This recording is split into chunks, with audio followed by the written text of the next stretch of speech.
Hello and welcome to a rather damp day here in Nova Scotia, and welcome to my channel, The Optimistic Gardener. My name is Steve Farley. I've just been readying my beds for the new planting season, sowing seeds and planting seedlings, and it reminded me that I'm always getting asked the question, what's better, Steve? Planting seeds direct in the ground or growing seedlings and all the things that you have to do indoors first? So I thought I would do a video today and give you the pros and cons of direct seeding and planting seedlings, and why in my climate I prefer sowing seeds indoors and then waiting for the weather to get a little bit better to plant my seedlings outside. Let's deal with direct sowing, direct seeding first. So what is it? Well, it's basically the process of taking your seed and planting it directly in the ground, and then you just let Mother Nature take its course. It grows up and it stays exactly where it is all the time, from that first planting that seed all the way to harvesting whatever it is you're going to harvest. So what are the pros of direct seeding? Basically, for a start, it's cheap. What is it? $1.99, $2.99, whatever it is for a pack of seeds. All you need is that and some earth to plant it in. That's all it is. So it's pretty cheap. Time, again, all you've got to do, get your seeds, plant your seeds, and then tend it after that. So it's not very time consuming. Also, your plants are going to be stronger and get to fruition normally faster from direct seeding. And what I mean by that is, you plant them in there, and then when they germinate, when it's warm enough, etc., they'll start to germinate, start to grow, and they immediately start to become accustomed to their surroundings. They'll get a bit of rain, they'll get a bit of wind, so immediately the wind will start making them stronger, so they'll be sturdier plants. And unlike when you grow from seedlings, there's no disturbance of the roots, so they don't get checked in their growth at all, so they're immediately growing straight away.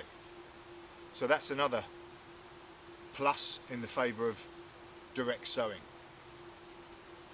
On the con side, on the negative side, here in Nova Scotia, or anywhere really, you have to wait until certain parts of, depending on what sort of seeds you're sowing, you have to wait till winter's over to be able to plant. Obviously, a couple of weeks ago, this ground here was frozen solid, and I couldn't have planted anything in there, and I wouldn't have wanted to plant anything in there. So you don't want to be, so you have to wait until winter is over before you can really start planting your seeds, and they're not going to germinate until the soil is warmed up, until the weather is warmed up, and there is the danger of planting up your seeds, them growing up, and then suddenly, especially in places like Nova Scotia where I live, a late frost, and your plants have grown up a bit and they've been wiped out. Things like beans, tomatoes, anything like that, they will get wiped out by any sort of frost whatsoever. So that is a con. Again, another negative thing is patchy germination. So when you're planting your stuff outside straight away, you're not always going to get as good germination as you will do planting indoors in sort of better conditions. You get good bottom, you can create bottom heats and you can create better light, etc., when you've got them in your own unnatural conditions. So you get patchier, not as good germination outside, as a rule, I've found. And the other thing is pests and diseases, more pests rather than diseases. Outside, slugs absolutely love seedlings.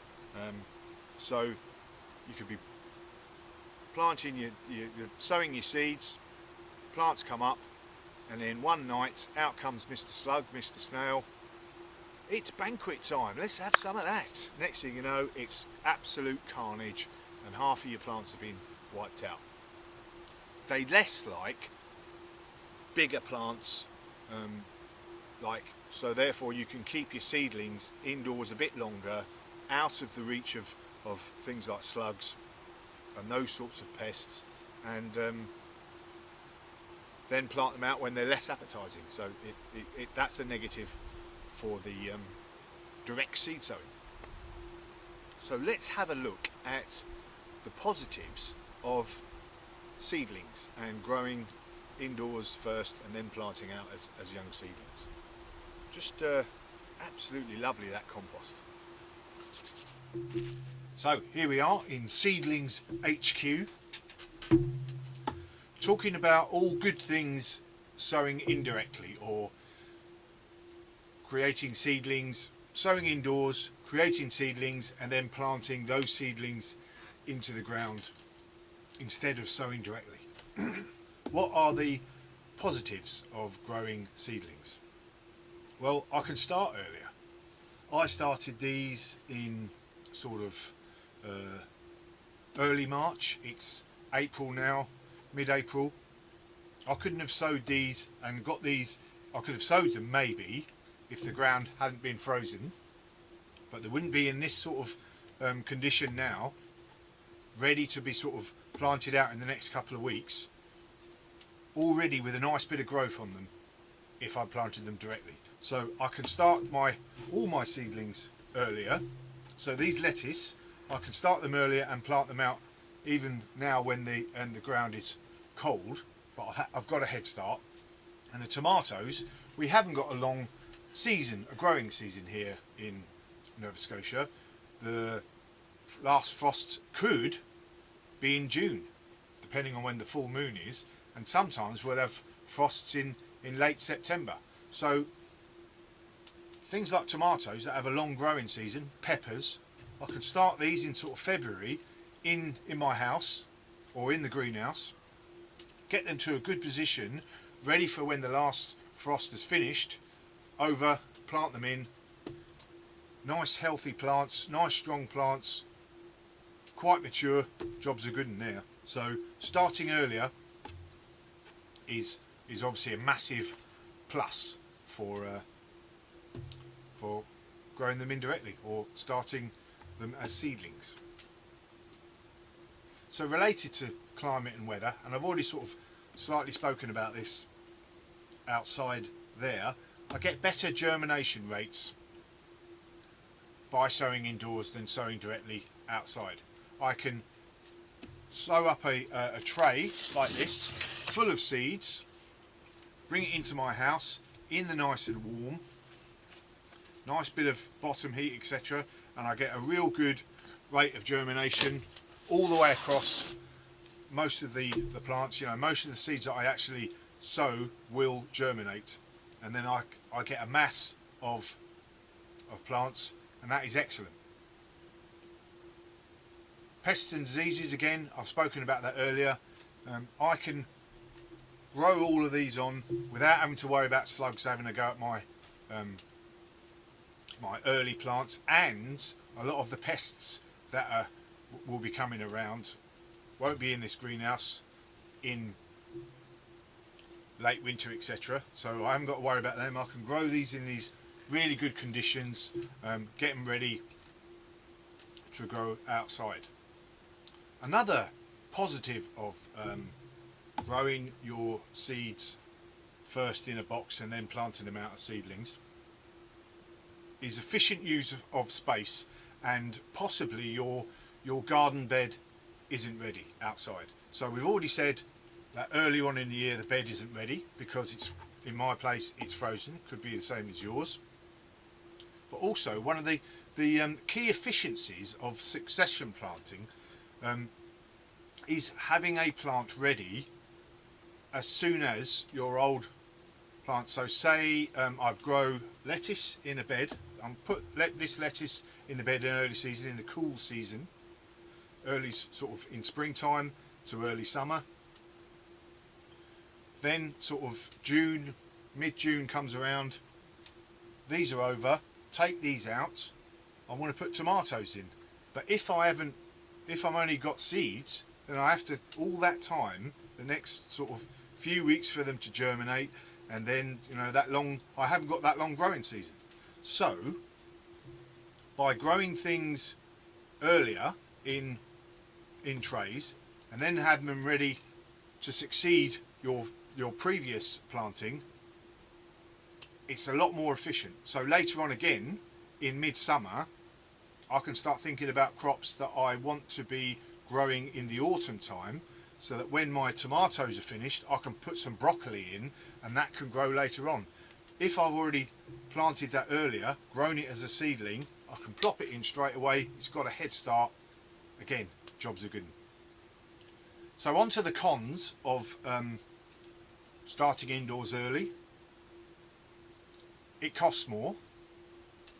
So not only do I need the seeds, but I need trays, I need a few loads of more compost, because first of all I've got my seed compost, then I pot them up, and then I might have to pot them up again, so that's more and more compost. So it costs more per plant, there's more effort involved.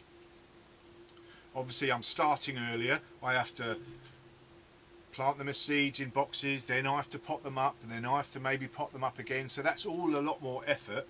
I have to tend them throughout the early spring. So these tomatoes, etc., as soon as it comes on to being cold, this is not a heated greenhouse, I have to put a load of cloth over, I have to come out and make sure, mollycod them, give them a couple of scarves, etc. So there's a lot more effort involved in growing seedlings. Space is another one. So obviously, again, I think I may have said this, I need more space to grow seedlings. So I need all of this area, and a lot of people don't have that area. Whereas if I'd gone straight outside, I could just plant them in the bed, job's a good one. But another actually hidden positive about growing seedlings, and it's sort of to do with the effort. On the downside, it's a lot more effort to grow seedlings, but what else am I doing in the winter? This is a great way for me to be occupied, and especially now in this lockdown sort of hell that we're in at the moment, this is a great way for me to keep myself occupied. I'm out here tending to my seedlings, potting up, and you know, in the horrible winter months when I can't be outside, I can be in here thinking about potting things up, sowing seeds, making some seed trays, etc. So that's one of those sort of hidden things that you may not actually have thought about. It's something to do in those cold months when you can't really be out in the garden. So there we go. Pros and cons of seedlings against direct sowing. Both of them have their merits. Both of them have their downsides. On balance, for me, I prefer seedlings, planting them up indoors and then sowing them indoors and then planting them outside. I do both. You know, at the end of the day, I will be bunging a load of beans, peas, etc., direct in there, broccoli outside. But I like to have a bit of insurance. It keeps me occupied. I absolutely love look at them. How beautiful are these Asian greens, that beautiful purple, and in these again, the grass hasn't greened up, there's not that much flowers around. Absolutely love looking at things like that. So on balance, I am definitely a seedlings man, but they both have their merits and I use both of them. The choice is yours.